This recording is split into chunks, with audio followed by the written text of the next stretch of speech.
All right, welcome back, friend and sister. Today I am joined with one of my dearest friends, Miss Tasia Bade, and I'm so excited about this topic. Number one, because it's a really important topic, but number two, because this is like the stuff she oozes, that oozes out of her. It's like her sweet spot and her gifting. Yeah. So I'm so excited. And the topic for today is understanding your financial house.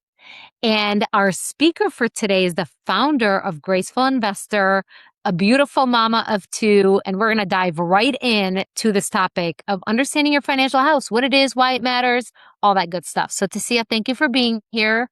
And let's dive in. Yes. Thank you so much, Nadine. It's great to be here. Yeah, it's going to be great. All right. So, let's talk about what this even means understanding your financial house. Like, let's just start at the beginning. Okay. Well, this is my favorite topic, as you said, Yes, and it it has is. been for years and years. And I think that when we think about money, some of us might have a cringe factor related here and an aversion to looking at this. But really, what I get to work with women around is saying, this is very important. We all know that it is, but there's definitely a reason why there's a block for us wanting to get involved, wanting to have an awareness around this topic. And I think that there's a lot of emotion there, right? So, one of the common things that I hear is, "Oh gosh, I'm not smart enough to do that. My partner handles that, and I'll worry about it if something happens to them." Another common thing that I hear is, I am so overwhelmed with my life right now. I'm working, I have children, or I have grandchildren. I do not have any space in my brain to think about anything else. So I would say those are kind of the two blocks Yeah. that women frequently speak about. And we really have to kind of decide if this is something that we want to, you know, lean into, because when we were little girls, we were very good in math class, and most of us were better in math class than the boys. Mm-hmm. And this is just math, and we are smart enough to do this. So, really just encouraging women that there is intelligence in you. Once you get a system in place, this is easy to manage, to think about, to track. And really, you can do this. If I can do this, you can do this. I love that you started off by speaking about that, Tasia, because you're right. When money comes up, not to, for every woman, but for a lot of Or women, a lot. it's Yeah. kind of like we want to avoid it, or we don't want to deal with it, or it's like, ooh, we cringe, or there's a block. And so I love that you started off with this concept of like, hey, this is math, and this isn't complicated. And and it's important. It's important to embrace. Can we talk about that part of like why it matters to actually understand our financial house? Yes. So this is this is what I call it. I say we're going to learn about our financial house. And there's so there's quite a lot of women. So for those of you listening right now, some of you might be in the camp of, you know what? I have a credit card. It gets paid off every month, and that's all that I have space to figure out about. And I generally know, what I'm spending for groceries and what my budget is for clothes and doing fun stuff with my family. But there's so much more than that monthly spend that, you need to understand and have have confidence around, because there's going to be inflection points in your life. And an inflection point generally happens every 2 years, is kind of what I'm realizing and helping people navigate through, right? So you might have a job loss. You might get a promotion. You might move. You might have a parent pass away. You might have a kid enter college.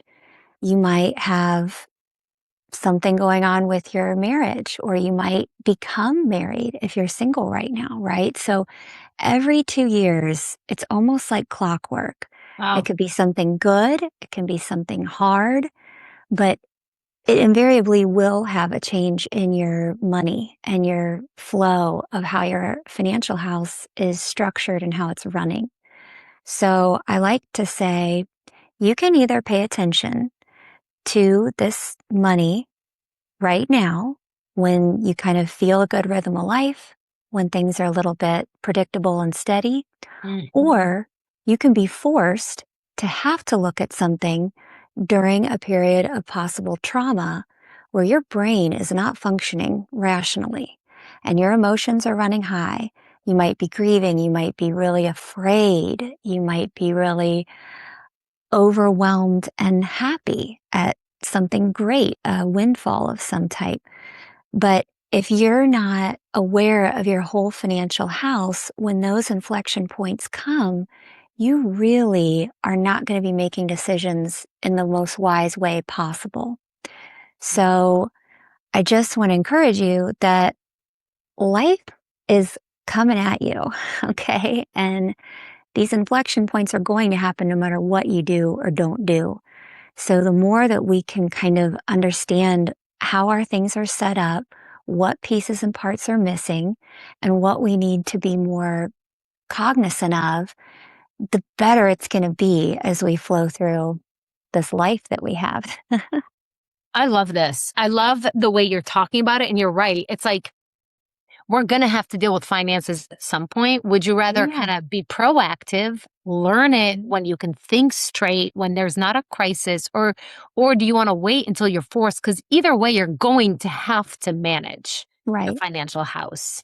And one of the things that I just want to encourage you about is we're at a point in history that has never happened around finances.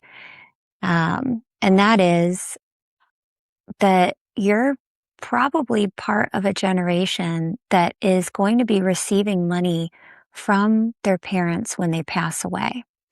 I think that I know that our parents might have received money of some sort when their parents have passed away. However, the amount of wealth that's coming our way is completely different and it's going to be a lot more. And there's going to be a lot more structure to our parents' financial picture that we're going to be inheriting and having to make big decisions around it, right? So they might have a house that's paid off, and you're going to be faced with the decision of, do we sell it? Does someone in the family rent it out? Does somebody get to live there for free because they're really struggling right now? How much money is in the checking account to cover the expenses of that house, the electric bill, the property taxes, possibly the mortgage if there is one? Yeah. You're going to have to figure out what to do with cars that your parents have. There's so many things just in the immediate practical first 30 days. You're going to have to make a lot of decisions. You're going to have to file things for life insurance proceeds if they have that. There's You're going to be doing clean out projects more than likely, right? So, and all of that is done while you're grieving Yeah. and possibly having conflict with your siblings Sure. Hopefully or not, aunts but and you never uncles know. Right. of what is happening, right? So there is going to be a lot of emotional upheaval going on. Yeah. And what I say is, let's work on this now. Yeah. Let's try to ask parents, what do they want to have happen with their house? What do they want to have happen with their money, with their charitable giving, if they're so inclined, right? So that you're not trying to guess and then having people get upset with you, or you get upset with someone else that might be making those decisions, right? So this is all part of what's coming in the next 10 to 15 years. Yeah. And the more that you can get into your personal family finances for your own household, right? You possibly solo, you and your partner, possibly with young children, the better off you're going to be when these inflection points are coming, right? So as you really think, oh my gosh, my life has so much more time. Or you might think I don't know that I've had those conversations with my adult children yet. And maybe I should because I don't want them to feel that way. Yeah. And I might have gone through it with my parents passing. And I remember how painful that was without a real clear roadmap. And, you know, I think that that's just the gift that we can give ourselves here is let's look at our own financial house. So that's budgeting, that's a personal portfolio, possibly your 401k, and if you have stock investments, that's private investments. If you've ever invested in a property or someone's company in any way or given a loan to someone, all the way to, let's figure out what is going to happen when money's coming to me in the future and what do I want to have happen with my money for who I'd like to give it to. Yeah. So there's a lot here. There's a lot here. And, it's like the more we lean into it, the more proactive we Yeah. become, the better we steward it. Really, this Yeah. is a stewardship concept. The other thing that comes up for me, Tasia, that I've watched you do so beautifully is we're also teaching and modeling this to the next generation. Yes, And ma'am. so if we are just ignorant or avoidant with our financial household, that's really what we're not teaching our kids either. And so if Yeah. we want them to be good stewards, we must learn it ourselves so we can model and teach it to them. And if you really think about your life, we have so many systems in place. We are on it and organized, and we've got great awareness of so many things, right? How many of us go through our emails every day? Clear out our text messages and be sure to respond to everyone. How many of us make sure that the dishwasher's loaded at night, it's running, kitchen's clean, click off the lights, right? These are the kind of intentional habits that we have adopted, right? And when you go to sleep, you think, everything feels so settled, tick things off my to-do list. Money should be part of that That's list. right. That should be part of your daily awareness of what is going on in your household, not just your physical house, your financial house. And you can do it. Yeah.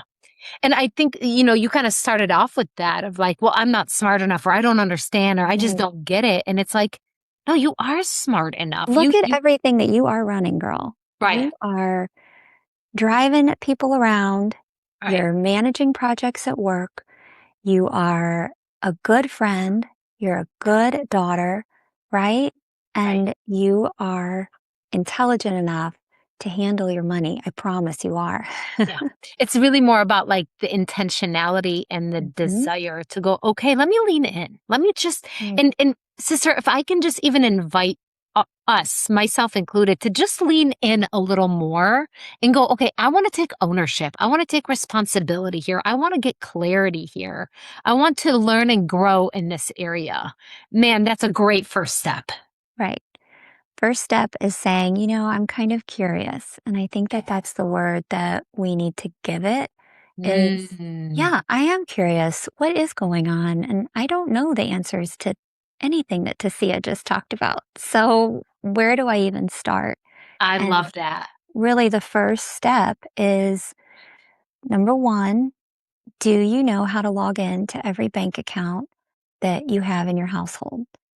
That is the big one. A lot of people know how to log into their credit card and, oh yeah, I think we have accounts over here and over here. And then, my partner's got a credit card or two. And I think I have three, but I really only use one, right? So the first step is what are all the logins?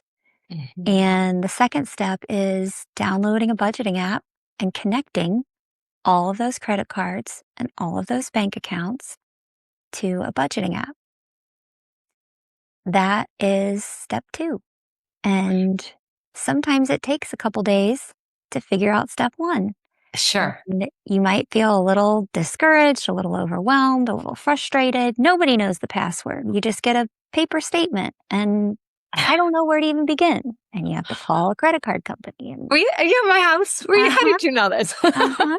But this Yeah. is how it is for a lot of women, honestly. And you are not alone, is what I'm saying. Yeah. And I'm describing it in this level of detail because I want you to feel like, okay, this is doable. I'm not in this terrible starting point. You're in a very regular starting point. I promise. And you can do this. You can do And hard things, and this is you not can, hard. it's not, it's an intentionality, right? Like, what a great way to go. Oh, let me just get curious. Like, let me just start playing. That way it doesn't feel so overwhelming. Yeah. And then I love those first basic two steps, right? And that you've spoken to the fact that they could take a while and they could be harder than they sound, right? Because it's like, where's this password? And I don't know. But step one, log into every account. Know what every account is. Find the logins. Unlog it to every account. And then step two is those budgeting app. And I think we'll dive into kind of more practical, like what budgeting apps would you suggest and how do we use it and all of that. And we can kind of dive into that in the next episode where we really dive deep. Is there anything else like big picture okay, I'm getting curious. I'm ready to lean in. I'm going to look up my accounts. I'm going to get a budgeting app. Is there people's contacts I should know or, anything else there of like, how do I Okay. start? So great question. Step 3.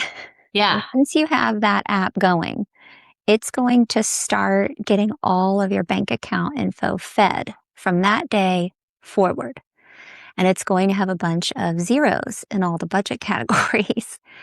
And you're going to say, I actually have no idea what I'm spending in each of these categories. And you can make up your own categories, right? So step 3 is really, we need to look backwards for the past couple of months.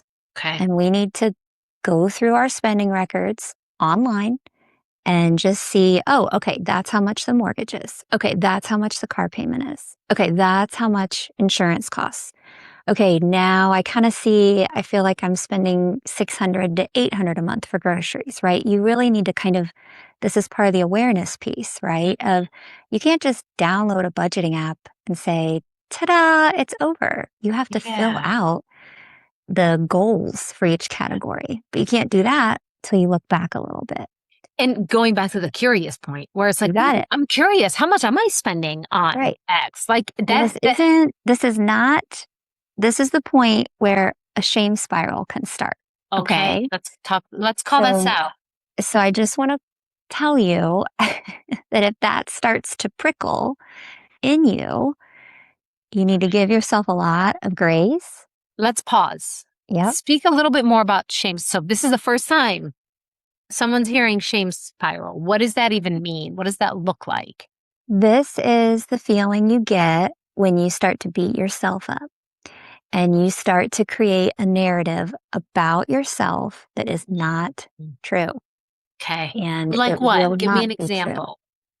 You might say, oh my gosh, I have wasted so much money on DoorDash. I don't even want to look at this anymore. This is pointless. Got it. I can't figure this out. And I'm just going to ignore it because this is overwhelming. I feel awful that I let my family make all these purchases. This feels really yucky and I'm done with this. I'm going to go do whatever it is in my day that I know I'm good at. Okay. And you're going to want to avoid looking at it. Okay. And that is a really common flare up. Okay. Can we make that number 4? Sure. Do you know what I mean? Like, it's kind of like this, like, okay, I'm looking Get backwards. ready for the emotions to start. Yeah. Usually in step 1, they start coming. Okay. That's good to know. So it's kind of like you need to be on guard early on because this is going to be there. Right. And what I just want to say to you is the first steps are the most difficult. Any new rhythm, any new workout system, any new planning for a job or a new project, the beginning is going to be the most difficult, right? Yeah. So you can walk in it saying, all right, this is not going to be natural to me. This is not going to come easily at first.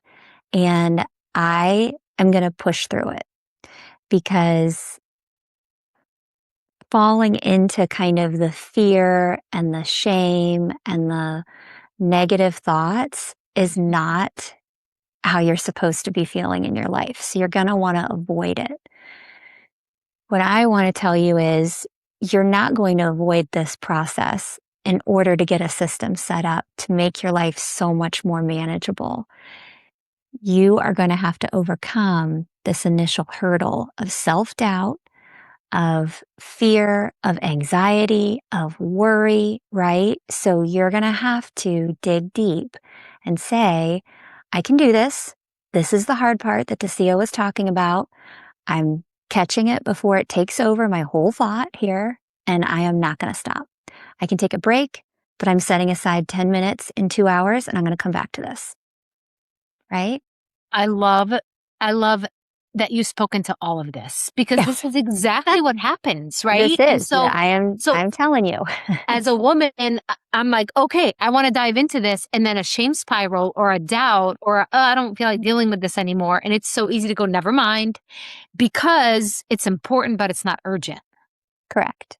And so then we wait. It does not feel urgent right Right. now, but And so we wait. it Right. will, sweet girl, it will. And It will become urgent. So let's deal with it before it's urgent when we can think straight and right. be proactive. How many of us go to the dentist every year, go to the annual physical every year? We might take our kids to the eye doctor. We might see the orthodontist, right? We are trying to stave off problems before they become huge. Right. It's the same thing here. Same thing. Going to an annual meeting with your financial advisor is not enough in this case, right? So you get to decide, I am going to invest in myself. I am going to invest in my family. I'm going to put time and attention into this because it is critical. It might not feel critical right now, and I've gotten along just fine, kind of floating along and trusting my partner to handle it, or oh, there's money at the end of the month, every month in that account, and I don't really need to worry, and I'll just keep working. You never know what inflection point is coming, right? And if you have children, you get the chance now to model this for them of why does mom care about this? And why is this important for me to see this as a little boy or a little girl, right? Because one day they're going to be raising families and we repeat what we see and good and bad, right? Right. So it's not just about you in the moment and your feelings. I want you to think this is going to hit for 5 generations, and Wow. I get to change the trajectory of my family. That's beautiful. I love this. This makes me ready for episode 2 where we're going to really dive into the more practical, but I love the starting points, right? Yes. And so to see as we wrap up this episode, is there anything that you'd want to say to wrap this episode up with? I would say that there's probably a lot of you who are listening to this saying, oh my gosh, I think it's time for me to do this. And I have been thinking about this for years, or I tried a budget years ago and it was just too much and I got overwhelmed. There's never going to be a time where you're not overwhelmed. You just need to train your brain that what feels really hard right now will not stay hard forever. There's just that jumping in point where you just have to jump off the dock into the cold, awful lake. And then you're going to start to doggy paddle and you're going to start to tread water. And then somebody's going to come alongside you in a canoe and say, start swimming alongside this canoe. And you're going to be able to do it. Gosh darn it. Yeah. And then you're going to look back when you get out the other side of that lake and look at that dock that you jumped off of, and you are on beautiful, steady grass with a gorgeous willow tree that's giving you shade. It's beautiful over there, way better than that rusty old wooden splinters everywhere dock, right? So we need to start jumping in. I love that. What a great way to wrap up this episode. Thank you for joining us today. Come back and join us for the next episode where we're going to dive into the details, the actionable items, and how do we take this concept and make it reality. You are loved, sister. You are exactly where you're supposed to be. Let's keep growing together. We'll see you soon.